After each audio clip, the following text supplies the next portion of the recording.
पशुओं की तादाद घटने के बजाय दिनों दिन बढ़ ही रही है, जिससे लोगों को खासी दिक्कतों का सामना करना पड़ता है। आलम यह हो चुका है कि लोग जब अपने घर से बाहर निकलते हैं तो उन्हें वहां सिर्फ और सिर्फ आवारा पशु और उनका गोबर नजर आता है, जिससे उन्हें अपने नाक मुंह भी बंद करने पड़ते हैं। वहीं कांग्रेस से जिलाध्यक्ष का क्या कह रहे हैं, जरा सुनिए। पशुओं की समस्या है, ये एक मंडी जिला की नहीं है, ये पूरे हिमाचल प्रदेश की है और पूरे देश की है। मगर जो हमारे उच्च न्यायालय ने जो आदेश दिए हैं कि आवारा पशुओं को इनको जो है के लिए गौ सदन जो है बनाया जाए, इसके लिए हिमाचल प्रदेश की सरकार, कांग्रेस पार्टी की सरकार, वीरभद्र सिंह जी की सरकार ने निर्णय लिया है।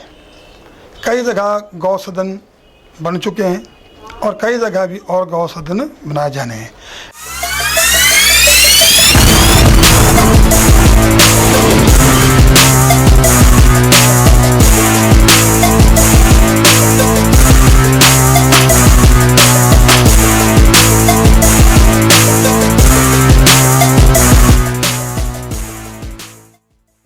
कांग्रेस जिलाध्यक्ष मान रहे हैं कि राज्य में समस्या है, लेकिन भाजपा नेता कांग्रेस सरकार को घेरने का काम कर रहे हैं।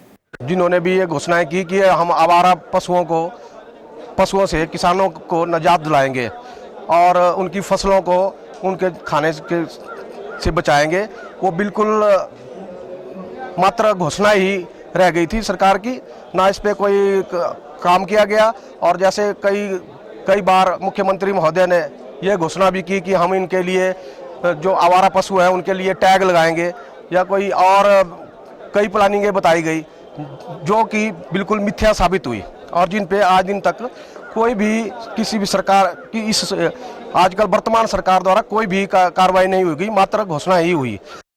परमार जहां सरकार की घोषणाओं को आधारहीन बता रहे हैं, वहीं कांग्रेस जिलाध्यक्ष का कहना है कि जिला परिषद के सदस्य ने यह फैसला किया है कि वे अपनी परिषद निधि से गौ सदन बनाएंगे। और हमने भी निर्णय लिया है, जिला परिषद के सदस्यों ने, जिला परिषद के चेयरमैन ने, कि अभी जो हमें जो सरकार की तरफ से जो विकास कार्यों के लिए हमें जो निधि मिलती है सरकार की तरफ से, तो उसको जो है गौ सदन के लिए भी उस निधि में से कुछ पैसा दिया जाएगा। उधर परमार ने कांग्रेस सरकार पर निशाना साधते हुए कहा कि सरकार ने किसानों के हित के लिए अब तक कोई ठोस कदम नहीं उठाया।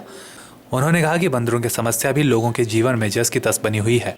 कई बार तो ऐसा कहा गया कि इन बंदरों को यहाँ से ले जाके पिंजरे में डाल के इनकी नसबंदी करवा रहे हैं और दूसरा इनकी संख्या कम करने की कोशिश की जा रही है, जो कि बिल्कुल गलत और तथ्यों पे आधारित नहीं है। ना ही हमने कभी देखा कि कोई बंदरों का प्रजनन कम हुआ या उनकी संख्या कम हुई या उससे भी किसानों को कोई आज दिन तक निजात नहीं मिली। आपको बता दें, गांव में किसानों को आवारा पशुओं के साथ साथ बंदरों, सुअरों की वजह से खासा नुकसान झेलना पड़ता है। गांव में आवारा पशु जहां लोगों की फसल को चट कर जाते हैं, थोड़ी बहुत कमी पेशी बची होती है तो उस पर सुअर पानी फेर जाते हैं। ऐसे में किसानों के हाथों में सिर्फ मायूसी लगती है। वहीं गाँव तो क्या, अब शहरों की गलियों में भी आवारा पशुओं का आतंक देखने को मिल रहा है। इन पशुओं की वजह से हर गली, हर मोहल्ले में गोबर का अंबार दिखता है। ब्यूरो रिपोर्ट के चैनल।